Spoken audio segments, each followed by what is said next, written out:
I have always adored the influence that like a scented candle can have on your mood. So it was something I've always been really interested in, and I would always play around with essential oils and make little, as my husband calls it, oh, you're making your lotions and potions again. So I thought, well, why don't I make the lotions and potions into something? And I knew that if I was going to start my own business, I was going to have to be really passionate about what I did.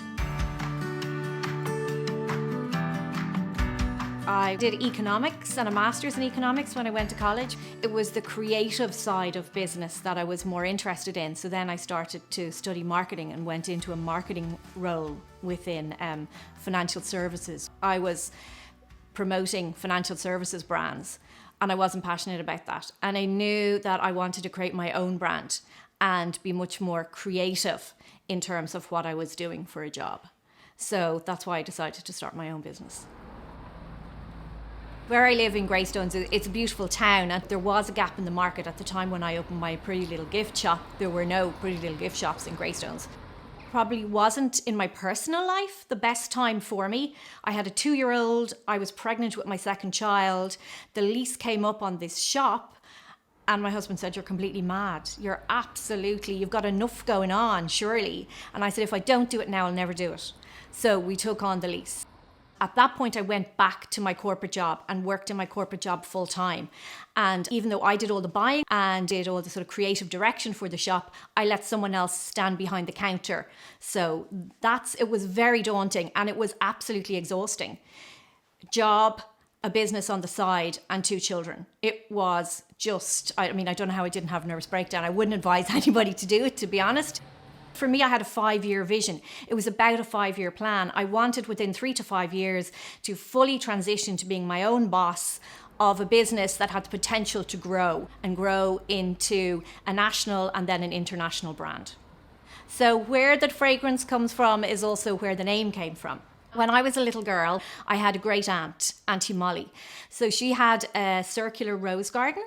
And in the summer, I'd play in the rose garden, picking petals, like lots of little kids do, making perfume. And Auntie Molly would say to me now, the babbling brook and the whispering shoals will help me to turn that mixture into perfume if you come back and see me tomorrow. So I'd come back the next day and I'd smell this beautiful mixture and it would smell amazing. But she had actually sprayed perfume into it overnight because you can't really make a nice smell with petals and water. But I thought I was this creative genius.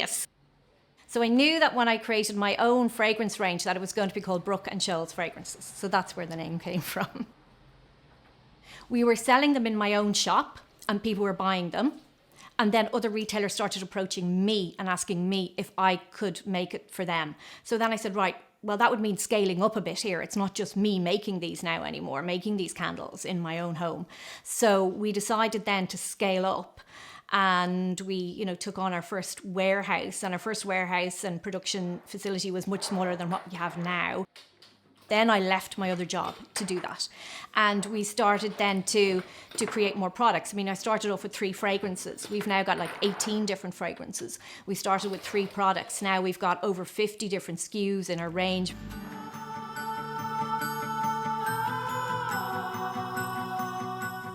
I got involved with Paula and Going for Growth, and I went on one of the first programs, and it was like, oh my God, I found my tribe. Like, it was fabulous. It really was amazing. So you meet other people in exactly the same situation.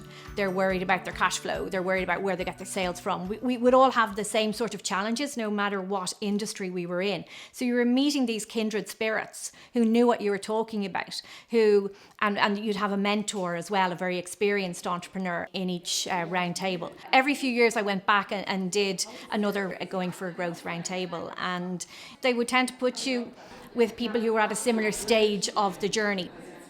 You have goals and you have to have your homework done, absolutely, and don't bother turning up if you don't. And you need to just stand back and be strategic, and making yourself be strategic by going and doing a round table, doing a Going for Growth session is absolutely so beneficial. I can't tell you. And I think if I hadn't joined Going for Growth, I might not have achieved what I've achieved today.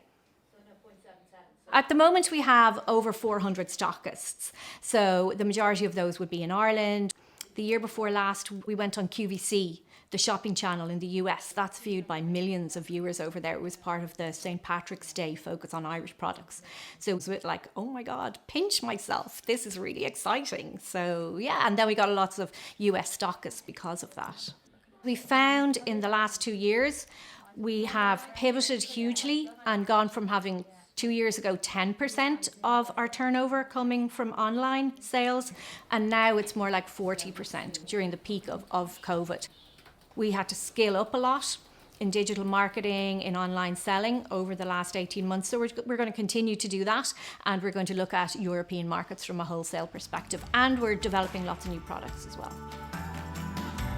I'm still absolutely 100% at the kitchen table mixing lotions and potions. My husband still comes in going, oh, there she is again with her lotions and potions. And I'm there mixing essential oils, going to my kids, smell that, what do you think? Smell that, what do you think? So yeah, that will be my life. That will always be my life. I love that.